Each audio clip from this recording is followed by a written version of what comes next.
지난 2000년 교회 역사 가운데 이 세례를 받기 위해서 사람들에게 가장 먼저 가르쳤던 바가 이 세 가지가 있는데, 이 세 가지가 사도신경, 그리고 주기도문, 그리고 마지막으로 십계명입니다. 이 세 가지가 세례를 받고자 하는 자, 이게 예수를 믿고 세례받고 그렇게 하고자 하는 이들에게 가장 먼저 교회들이 이 사도신경을 가르쳤고요, 그리고 십계명을 가르쳤고 이 주기도문을 가르쳤습니다. 이 2, 3세기 교부 시대에는 약 3년이라는 시간 동안 이것을 가르쳤다고 해요. 사도신경, 주기도문, 십계명 철저히 가르쳤고, 이거를 이제 믿는지 점검하고 세례를 주었다고 합니다. 그리고 이 교부 시대뿐만 아니라 2, 3세기뿐만 아니라 이 중세 시대, 이때로 보면 루터의 그 대요리 문답이 있어요. 루터라는 신학자가 쓴 대소요리 문답이 있는데, 거기에도 빠지지 않고 이 사도신경, 주기도문, 십계명이 이렇게 가르쳐지고 있고요. 그리고 칼빈의 그 기독교 강요라는 그 책에도 이 사도신경, 주기도문, 십계명이 자세히 가르치고 있습니다. 그리고 이제 뭐 하이델베르크 요리 문답, 그리고 웨스트민스터 대소요리 문답, 여기에도 다 동일하게 이 세 가지가 가르쳐지고 있어요. 근데 왜 이렇게 정말 내노라하는 그 신학자들, 그리고 그들이 쓴 책에 이 세 가지가 항상 나오는지 생각해 보면, 이 세 가지는 우리의 신앙의 뼈대이기 때문이에요. 가장 우리 신앙의 핵심, 또 우리가 믿고 따라야 될 바를 이 성경 66권이 우리가 믿고 따라야 될 바이지만, 이 세 가지 가운데 이 뼈대가 이제 세워지고 그 위에 이게 하나하나 세워져 가는 거죠. 그래서 이러한 전통을 한국 교회도 이어받았죠. 그래서 우리가 보는 찬송가 표지에 보면 주기도문과 사도신경, 그리고 십계명, 이 세 가지가 다 나옵니다. 나란히 인쇄되어 있죠. 그리고 우리 예배 시간마다 이 사도신경을 고백하죠. 사도신경으로 신앙을 고백하는데, 그리고 주기도문도 마찬가지. 어떤 교회는 이 예배 때마다 주기도문으로 기도드리고, 또 어떤 교회들은 이제 축도가 아닌 예배를 마칠 때 이 주기도문을 하기도 합니다.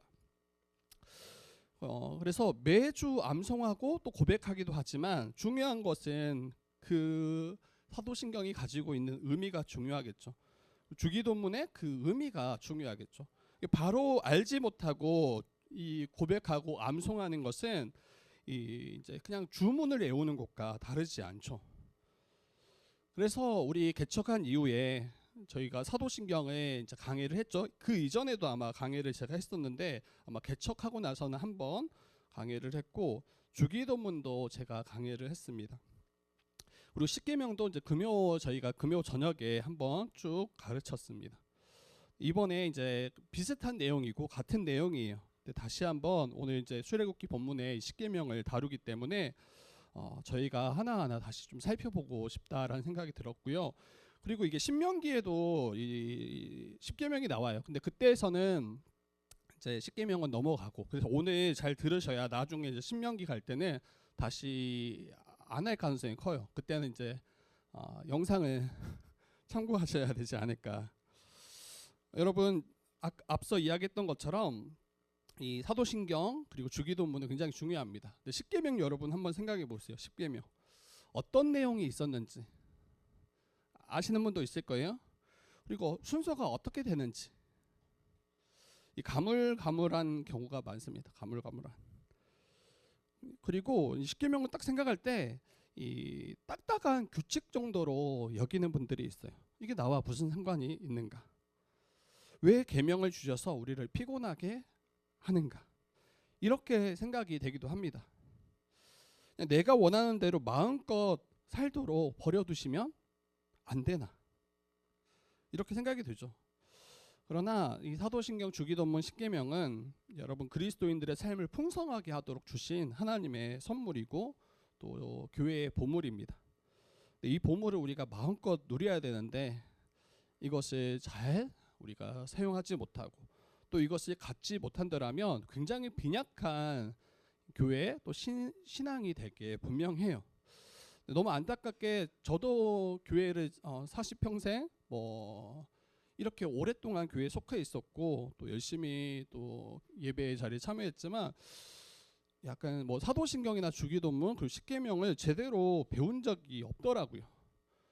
그리고 이제 이게 너무나 중요한지 나중에 제가 깨닫고 저도 공부했고 또 제가 함께 예배하는 지체들에게도 잘 알려줘야 되겠다라는 생각을 하게 되었습니다. 그래서 10주에 걸쳐서 이 출애굽기 본문 가운데 말하고 있는 이 10가지 계명을 좀 하나하나 살펴가려고 합니다. 여러분, 십계명의 기원은 오늘 여기 본문이에요. 20장 출애굽기 20장에 하나님께서 모세에게 허락하신 계명이고 이스라엘 백성들에게 지금 주신 계명입니다. 이 약 3,500년 전에 받은 이 하나님의 계명이죠. 그리고 하나님은 이스라엘 민족을 애굽에서 구출해 내셨고 약속의 땅 가나안까지 가는 여정 가운데 이 시내산에서 하나님께서 언약을 맺으시고 그리고 거기에서 십계명을 주십니다. 다시 십계명, 여러분, 이것을 주신 이유가 뭔지, 이걸 옥죄기 위해서, 우리를 옥죄고 억압하기 위해서 주신 것은 아닌지, 쉽게 여러분 생각해 보면 이런 거예요. 우리 사회에 우리가 가지고 있는 법이 있죠. 법. 이 십계명은 계명이고 법이에요. 법. 흔히 이제 도로에 보면 신호등이 있습니다. 신호등. 이것도 사회가 정해놓은 규칙이고 법이죠. 근데 이 신호등을 생각해 보면 우리를 답답하게 하려고 이 신호등을 주었는가? 아니죠. 이 신호등이 있을 때 사고를 막고 그리고 더욱 원활하게 교통을 돕고 보행자를 지키고 또 목적지까지 안전하게 가도록 하기 위한 이 보호 장치가 신호등입니다. 이 법이 있는 것은 이 법을 통해서 질서가 유지되도록 그리고 모든 사람들이 함께 유익을 누리도록 허락되어진 게 법이에요. 다른 모든 법도 그러하죠. 실제로 우리를 옥죄거나 우리를 억압하고 우리를 불편하게 하고 답답하게 하기 위함이 아니라, 법은 사람들에게 족쇄를 채우기 위함이 아니라 사람들에게 참된 자유를 주기 위해서, 우리를 보호하고 안전하게 지키기 위해서 주어진 게 법입니다. 십계명도 마찬가지예요. 이스라엘 백성들에게 이 허락되어진 십계명은 이전에 애굽에서 종으로 살았잖아요. 그때 애굽의 방식대로, 애굽의 법대로 살았던 자들이 이스라엘 백성들이에요. 근데 그 애굽의 법은 강자가 약자를 착취하는 그 세상의 방식을 가장 잘 보여주죠. 그래서 그것에서 벗어나 생명을 존중하고 이웃을 사랑하는 그러한 공동체를 세우기 위해 하나님이 허락하신 계명입니다. 거기에 보면 살인하지 말라, 내 부모를 공경하라, 거짓말하지 말라, 도둑질하지 말라, 이웃의 것을 탐내지 말라. 이 모든 것이 생명을 존중하고 또 이웃들의 유익 또 나의 유익을 위해서 허락하신 하나님의 은혜의 장치요, 또 우리를 보호하시기 위한 장치가 바로 이 십계명입니다. 그리고 여러분, 이 계명을, 이 법을 볼 때 그 법을 제정하신 이의 성품을 우리가 이해할 수 있어요. 이 십계명을 허락하시고 만드신 분은 하나님이시죠. 하나님이 이 십계명을 제정하셨죠. 근데 그 십계명을 볼 때 얼마나 하나님이 거룩하신지, 얼마나 하나님이 우리를 사랑하신지, 이것을 정말 잘 볼 수가 있습니다. 하나님이 생명을 존중하시고 이웃들을 사랑하도록 하시는 것을 볼 때 하나님의 성품이 얼마나 사랑이 많으시고 또 하나님이 얼마나 죄에 대하여 미워하시며 공의를 지키시기 원하시는가 잘 볼 수가 있는 거죠. 십계명을 다시 좀 생각해 보면 십계명은 무엇이냐면 하나님의 백성이 하나님의 백성답게 합당하도록 살도록 주신 법이 바로 십계명이에요. 그러니까 이스라엘 백성들이 구원받았어요. 애굽에서 건진받아서 하나님의 백성이라는 정체성을 가졌어요. 그러면 어떻게 살아야 될 것인가에 대한 이야기를 이 십계명이 하고 있는 거예요. 구원받은 신자들이 어떻게 살아가야 되는가를 잘 보여주는 게 이 십계명입니다. 그리고 이 십계명의 요약과 핵심은 사랑이에요. 사랑. 1계명부터 4계명은 하나님을 사랑하라, 너는 나 외에 다른 신을 두지 말라, 내 이름을 망령되게 여기지 말라, 뭐 땅이나 바다이나 어떠한 형상도 만들지 말라.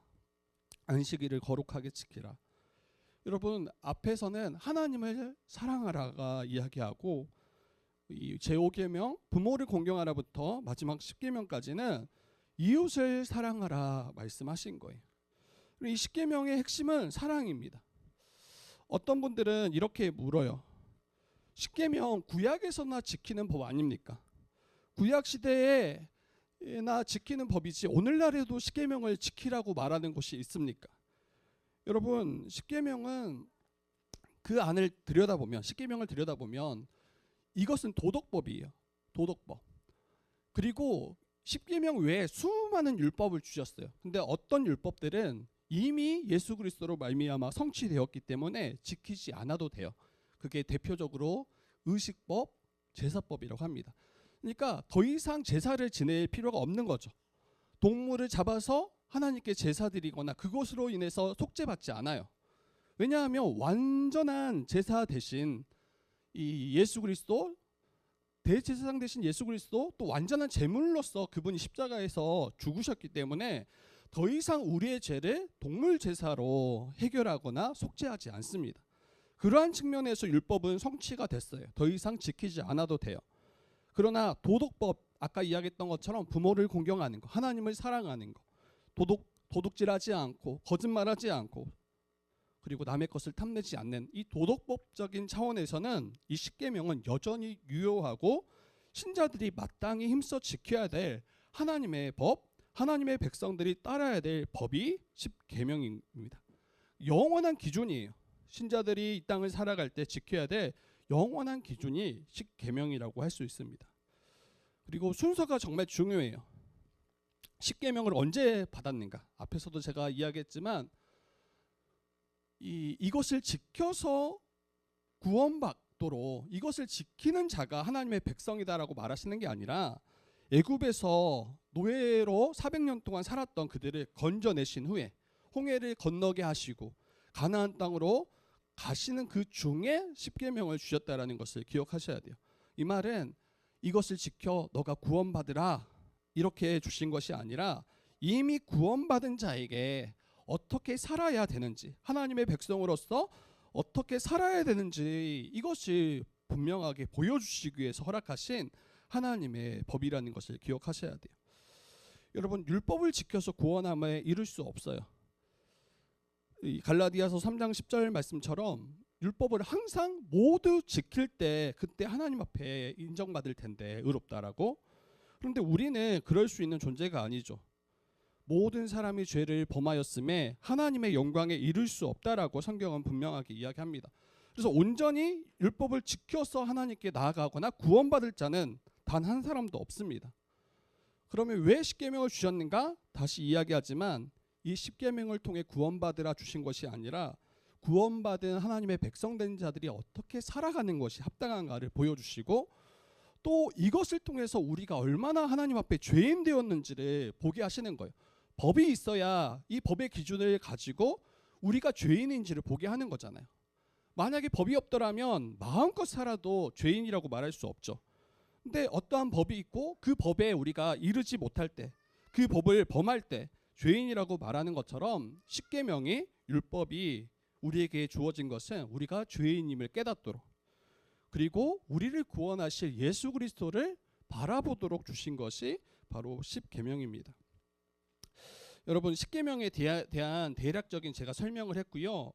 1계명을 좀 오늘은 살피고 좀 이제 마무리하려고 합니다. 제 1계명인데 우리 3절 한번 같이 읽어볼까요? 제 1계명 우리 3절 말씀 한번 같이 읽어보겠습니다. 3절입니다. 시작. 너는 나 외에는 다른 신들을 내게 두지 말라. 네. 너는 나 외에는 다른 신들을 내게 두지 말라. 너는 다르게 아주 쉽게 이야기하면 너는 나만 바라봤으면 좋겠다. 나만 사랑하면 좋겠다. 이렇게 말씀하신 거예요. 이 출애굽기 20장 3절 말씀은 정말 하나님께서 우리를 향한 사랑의 고백이에요. 정말 사랑하는 이가 다른 거 보지 마. 너 나만 바라봤으면 좋겠어. 우리 연애할 때 마찬가지잖아요. 배우자한테 마찬가지잖아요. 다른 여인을, 다른 남자를 바라보고 거기에 빠져 있고, 여러분 이거는 굉장히 끔찍한 일이죠. 끔찍해요. 내가 사랑하는 이가 나 아닌 다른 이를 바라보고 마음에 두고 있고, 여러분 그러지 말라는 거예요. 출애굽한 이스라엘 백성들, 여러분 그 전에 400년 동안 애굽의 종이었죠. 그리고 애굽의 수많은 이방신들을 알고 그 영향력 아래 살았던 자들이 이스라엘 백성들입니다. 크고 작은 영향력을 받으며 살아왔어요. 그들은 하나님을 모르지 않아요. 하나님을 알아요. 또 하나님을 아마 예배도 했을 거예요. 그런데 하나님 말고 다른 신들도 함께 섬겼을 가능성이 굉장히 커요. 하나님뿐 아니라 애굽의 이방 신들도 함께 섬기며 그들을 따랐을 가능성이 굉장히 큽니다. 하나님께서 이스라엘을 구원하시기 위해서 애굽에 10가지 재앙을 내리셨잖아요. 피를, 이 애굽의 그 나일강을 피로 바꿨던 그런, 마지막 이 장자를 이제 죽게 하셨던 그 재앙까지. 여러분 그 재앙들 하나하나가 다 애굽의 신을 가리킵니다. 애굽 사람들이 믿고 의지했던 것을 가르쳐요. 근데 하나님께서는 재앙을 통해서 그들이 믿고 의지했던 애굽의 그 신들을 다 하나하나 꺾으시고 심판하시는 장면을 보여주고 있는 거예요. 하나님은 이 과정을 통해서 하나님과 이스라엘 사이에 그 어떤 다른 신들도 자리하지 않도록, 그 사이를 끼어들지 않도록 하나님이 분명하게 보여주신 사건입니다. 너는 나 외에 다른 신을 두지 말라는 것은 너와 나 사이에 어떠한 다른 이방신도 두지 말라는 거예요. 우리 사이에 다른 것이 끼어들지 못하도록 하라는 거예요. 연인이 연애할 때 다른 이성을 우리 사이에 끼워놓지 말라는 거예요. 여러분 이사야서 44장 6절에 하나님은 이렇게 말씀하세요. 나 외에 다른 신은 없다. 이게 정말 다른 신이 있어서 다른 신을 두지 말라고 말씀하신 게 아니라 세상에 다른 신은 존재하지 않습니다. 근데 우리가 살아가는 사회에 수많은 다른 신들, 이방 신들을 이야기하잖아요. 그런데 실제로는 참 신이 아니에요. 하나님만 참된 신이에요. 하나님과 같은 신은 없습니다. 그러면 그들은 무엇인가? 그들의 존재는 무엇인가? 인간이 자신의 욕망을 채우기 위해 만들어낸 헛된 우상이요 거짓 신일 뿐입니다. 여러분 거기에 속으시면 안 돼요. 거기에 미혹당하시면 안 돼요. 우리와 하나님 사이에 다른 것을 거기에 만들고 그것을 바라보시고 사랑하시면 안 돼요. 여러분 제1계명을 우리가 어기는 모습은 어떻게 나타나냐면, 첫 번째로는 잘못된 이 신관을 가지고 살아갈 때, 잘못된 신관을 가지고 살아갈 때, 뭐 그 대표적인 신관들이 몇 개 있는데, 첫 번째가 무신론입니다. 무신론.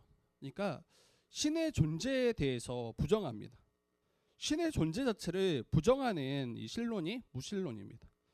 그들은 마치 종교가 없고 신이 없다라고 이야기하지만 실제로는 그러한 모습이 살아계신 하나님을 부정하고 살아계신 하나님을 인정하지 않은 곳으로 나아가기 때문에 결과적으로는 이 1계명을 어기는 모습이 됩니다.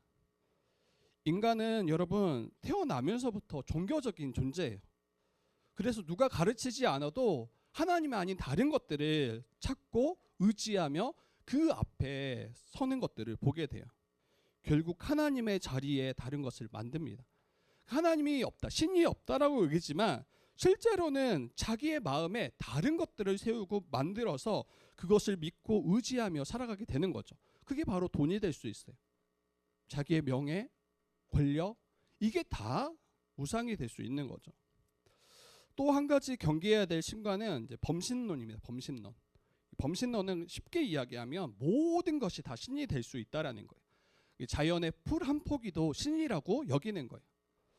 우리나라를 보면 이제 이게 샤머니즘이라고도 이야기할 수 있는데, 조상들을 보면 마을의 큰 나무 앞에 거기에서 구슬을 하거나 그 앞에 물 한 잔 떠놓고 비나이다 비나이다 이렇게 기도드렸던 장면들을 우리는 알 거예요.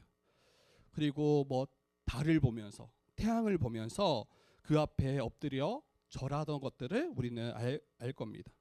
그리고 인도나 일본을 보면 수만 가지 신들이 있어. 일본이나 인도를 보면 정말 신 아닌 게 없어요. 뱀도 신이고 원숭이도 신이고 코끼리도 신이고 뭐 모든 존재가 다 신이라고 그들은 여기고 그 앞에 엎드립니다.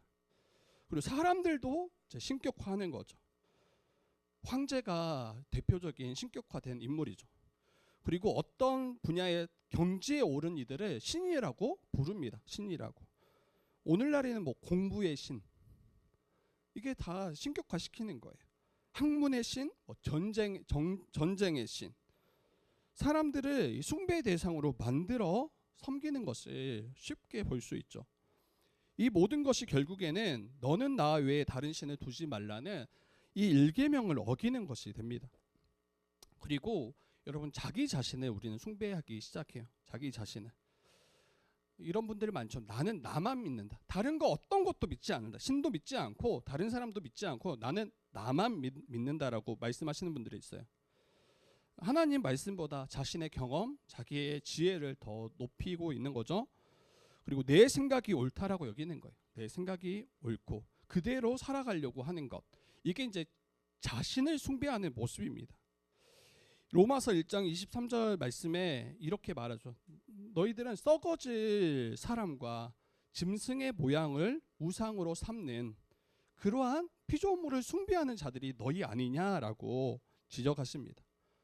사람들을, 썩어질 사람들과 피조물을 우상으로 삼아서 그 앞에 엎드리고 그 앞에 절하는 것을 보는 거죠.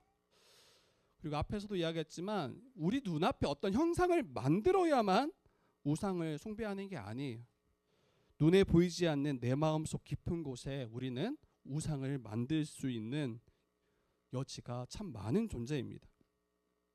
우리 안에 어떠한 가짜 신들이 있는지를 잘 살펴보셔야 돼요. 팀 켈러 목사님은 이렇게 이야기합니다. 무엇이든 하나님보다 더 중요하게 여기는 것, 그것이 바로 우상이다. 하나님보다 더 크게 당신 마음과 생각을 차지하는 것, 하나님이 아닌 다른 것이 우리의 마음에 더 크게 존재하고 있더라면, 그것을 날마다 생각하고 있더라면 그게 바로 우상이라고 이야기하는 거예요. 그리고 하나님만이 주실 수 있는 참된 복이 있는데 하나님만이 주실 수 있는 것을 다른 데서 얻고자 하는 것, 그게 바로 우상이다라고 이야기해요. 그래서 우리 삶의 깊은 우리의 마음의 심연에 무엇이 자리하고 있는지를 여러분 잘 보셔야 돼요.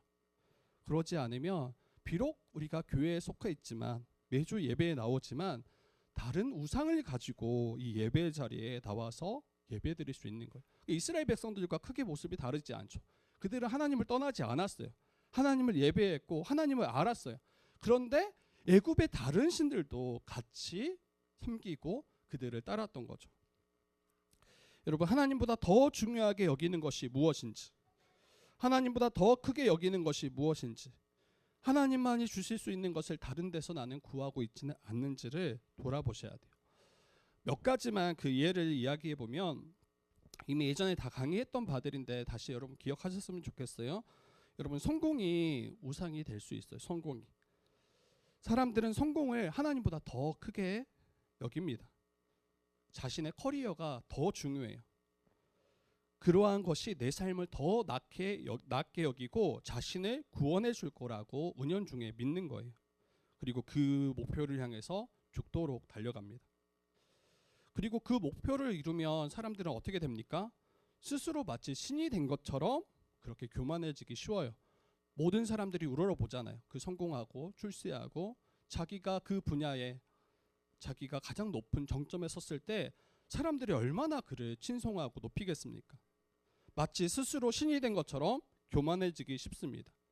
그런데 그러한 분들 마지막의 모습들을 보면 모든 영광이 한순간에 다 사그라지고 없어지는 것을 너무 잘 보게 돼요.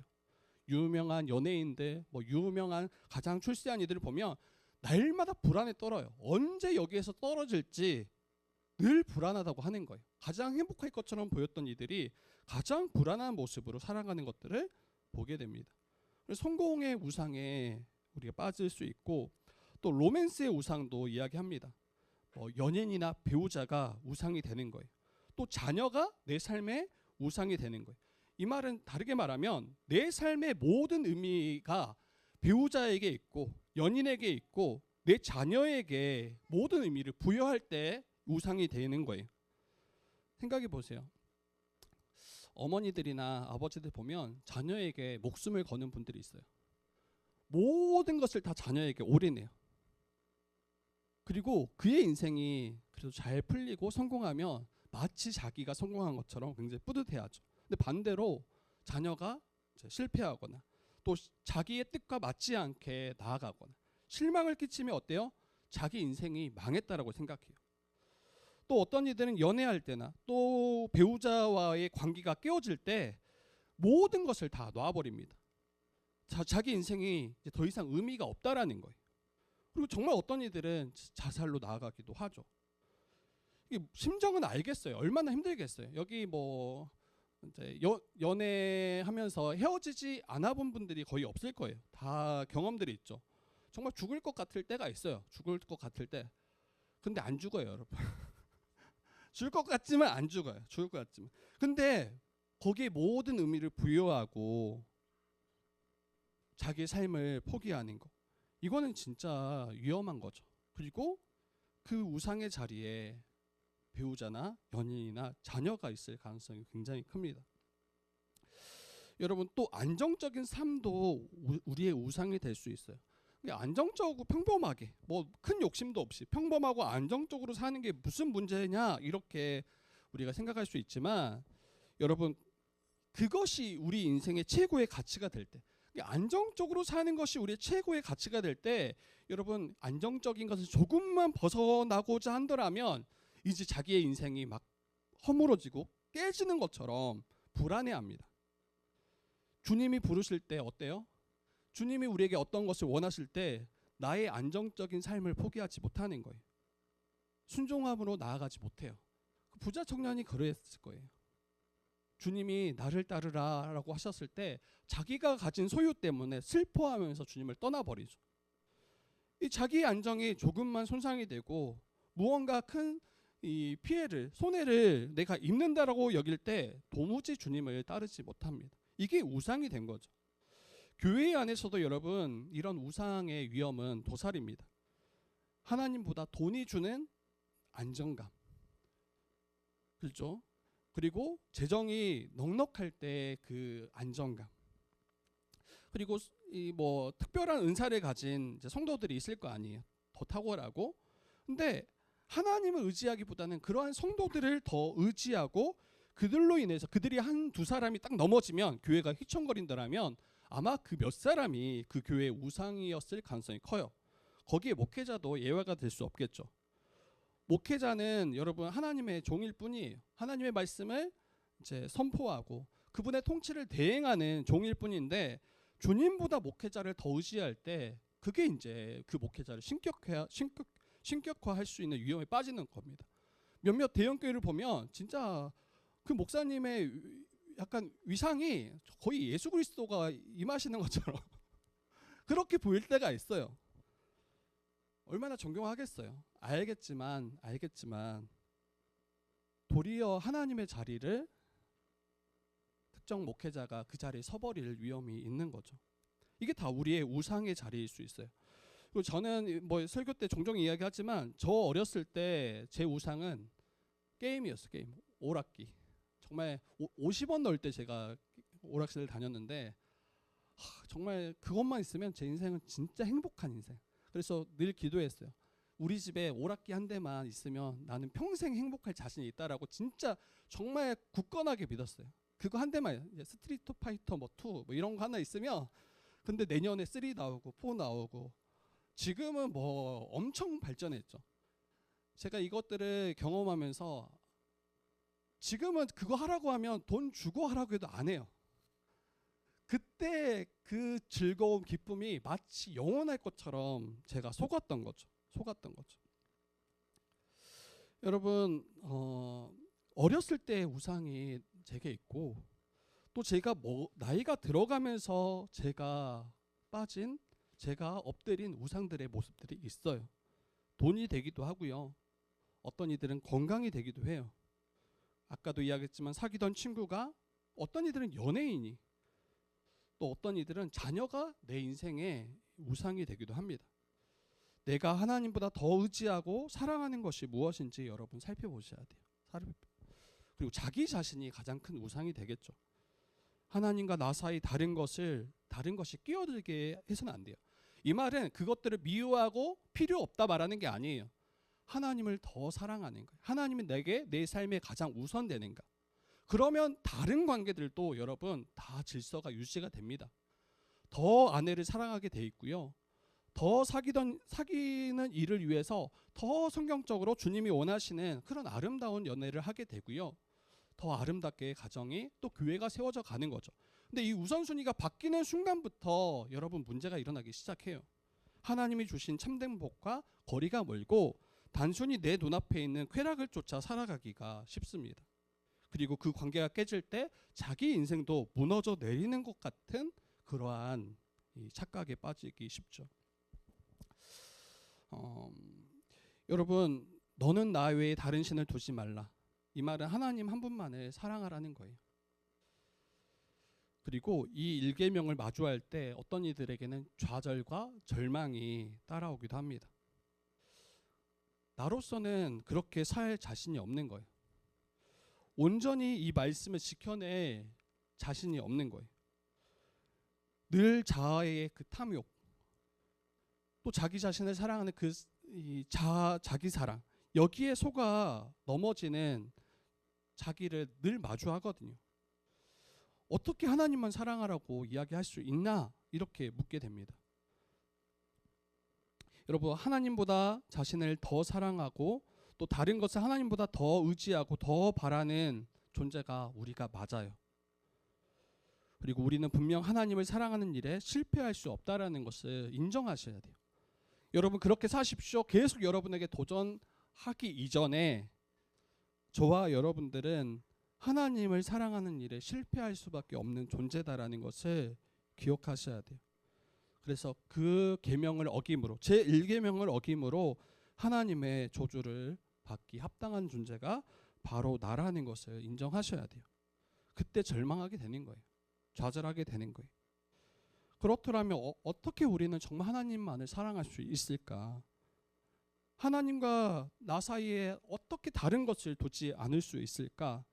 여러분, 그래서 예수님이 필요한 거예요. 우리의 구원자 되시는 예수 그리스도가 정말 필요합니다. 예수님은 이 땅 가운데 오셔서 정말 하나님을 온전히 죽기까지 사랑하신 분이 우리 주님이세요. 예수님이세요. 마음과 뜻과 정성을 다해 완벽하게 하나님을 사랑했던 분이 바로 예수님이세요. 예수님은 하나님의 계명에 온전히 순종하셨어요. 왜 이토록 끝까지 죽기까지 순종하셨는가? 물론 하나님을 사랑하기 때문이 맞아요. 더 나아가서 그 계명에 실패한 우리들을 구원하시기 위함입니다. 하나님의 계명에 순종하지 못하는 우리를 속량하시기 위해서 십자가에 대신 우리를 대신해서 죽으신 분이 바로 예수님이세요. 그리고 하나님의 모든 계명을 다 온전히 하나님의 뜻대로 의도하신 대로 지키심으로 하나님의 의를 충족하신, 하나님의 공의를 만족시키신 분이 예수님이세요. 그리고 그 예수를 믿을 때 예수 그리스도가 이루신 모든 이 죄사함과 또 예수 그리스도의 그 이루신 모든 의를 믿는 자들에게 다 선물로 주시겠다라고 약속하셨습니다. 여러분, 하나님의 계명을 지킬 힘과 지혜를 우리 주님을 믿을 때 주세요. 이게 예수 그리스도를 믿을 때 우리는 잘 알아요. 예수를 믿을 때 성령을 받고요. 성령께서 우리를 예수 그리스도와 연합하게 하십니다. 하나 되게 하세요. 그리고 우리 안에 거하시는 성령께서 하나님의 말씀이 어떠한지 깨닫게 하세요. 하나님의 말씀을 깨닫게 하시는 영이 성령이시고 또 그 뜻대로 살도록 우리에게 용기를 주시고 우리에게 힘을 주시는 분이 성령님이세요. 십계명을 온전히 지키는 유일한 길은 내 의지와 노력이 아니에요. 아니, 온전히 지킬 수 없을 거예요. 그러나 우리가 예수 그리스도를 믿고 그분과 연합되어짐을 통해서 우리가 죄사함, 우리가 넘어질 때 그 죄사함을 얻게 되고 또 모든 계명을 순종하도록 우리에게 마음을 허락하시고 또 그 길을 따라가도록 우리를 이끄시는 분이 바로 예수 그리스도 우리의 주님이심을 여러분들이 알았으면 좋겠어요. 여러분, 우리는 늘 실패할 거예요. 좌절하고 절망할 때 그때 예수를 보셨으면 좋겠습니다. 그리고 더 주님을 사랑하셨으면 좋겠어요. 우리 말씀을 마치겠습니다. 말씀을 마칠 텐데요. 구원받은 성도와 교회는 어떻게 살아가야 될지, 여전히 우리는 무너질 때가 참 많다. 하지만 여러분, 무너짐 때문에 더 이상 하나님께서 우리를 정죄하지 않습니다. 예수 안에 있기 때문에. 다시 일어나서 하나님의 계명을 보게 하세요. 하나님의 뜻이 여기 있구나. 그 방향을 다시 우리 가운데 이끌어 주시고 한 걸음씩 한 걸음씩 신자로서 합당하게, 하나님의 거룩한 백성으로 합당하게 살도록 우리의 발걸음을 인도하실 거예요. 그리고 교회는 그리스도 안에서 새로운 피조물이 되었습니다. 그래서 하나님을 온전히 예배할 수 있는 존재가 되었음을 믿으셔야 돼요. 그리고 예수께서 우리의 중보자 되어 주십니다. 그래서 하나님께 나아가 예배하도록 하시고요.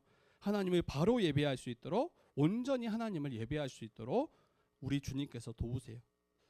그리고 주일은 교회의 모든 성도가 함께 모여서 그러한 하나님을 감사하고 또 하나님을 높이는 시간입니다. 이 공예배를 통해서 우리가 최고의 예배를 하나님께 날마다 올려드렸으면 좋겠어요. 하나님을 기쁘시게 해야 될 책임이 저는 교회에게 있다고 생각해요. 그러한 성도들을 한 사람 한 사람 붙잡아주고 그들로 하여금 다시 하나님의 그 계명을 기억하고 그 말씀 앞에 순종하도록 돕는 역할을 교회가 감당해야 됩니다. 여러분, 너는 나 외에 다른 신을 두지 말라, 이 말씀은 굉장히 편협적이고 우리를 올가매는 법이 결코 아니다. 왜 하나님만을 섬기고 예배하라고 명하십니까? 왜 다른 것을 두지 말라고 명하십니까? 하나님도 의지하고 돈도 의지하면 안 됩니까? 하나님도 의지하고 다른 우리의 관계들을 붙잡으면 안 됩니까? 여러분, 그렇지 않다라고 다시 이야기했죠. 하나님께서 언약을 통해 저와 여러분 하나로 묶으셨어요. 근데 이것은 정말 사랑하는 이와의 결혼을 생각하시면 됩니다. 남편과 아내가 결혼이라는 언약식을 통해서 하나로 묶으셨던 것처럼 이 자체가 의미하는 것은 내가 너를 정말 사랑해라는 거예요. 내가 너를 정말 사랑해. 여러분, 결혼을 왜 합니까? 왜 그 결혼이라는 곳에 자기를 묶습니까? 왜 서로가, 남편과 아내가 서로가 이 언약 가운데 서로 묶입니까? 여러분, 사랑하기 때문이에요. 사랑하기 때문에. 결혼은 한 번은 해봐야지, 이래서 결혼하는 게 아니라 사랑하기 때문에 결혼하는 거예요. 그리고 그 언약을 통해서 서로 약속하는 거죠. 나 다른 사람 안 볼게. 평생 너만 볼게. 이게 결혼이에요, 여러분. 혹시 나는 다른 사람도 볼 거야 이러면 여러분 언약을 맺으시면 안 돼요. 결혼하시면 안 돼요. 약간 어려운가요? 어렵지 않아요. 그게 여러분을 행복하게 하는 거라니까요. 정말. 어떤 분들은 그렇게 하면 내 손해 아닙니까? 어떻게 한 여자만, 한 남자만 바라보고 살 수 있습니까? 그런 분들은 결혼하시면 절대 안 돼요. 절대 결혼하지 마시고 한 남자만, 한 여자만 내가 바라보겠다. 이게 결혼이에요. 그리고 하나님은 우리를 정말 사랑하세요. 그래서 우리가 다른 이방 신을, 다른 거짓된 신을 바라보지 않고 나만 바라봐. 그리고 나는 하나님만 바라볼게요. 그렇게 고백하는 게 이 십계명입니다. 여러분, 그리고 그렇게 살아가는 삶이 진짜 복된 삶이고 참된 자유를 얻게 되고 우리를 안전하게 지킬 거라는 것을 신뢰하셔야 돼요. 이 법이 나를 위해, 나의 유익을 위해, 나의 행복을 위해 주님 주신 복이라는 걸 인정할 때 그때 이 계명을 기뻐하고 즐거워하고 또 우리가 힘써 지킬 것입니다. 그러한 은혜가 저와 여러분들에게 또 우리 주의 뜻 교회 가운데 항상 있기를 주님의 이름으로 축복합니다.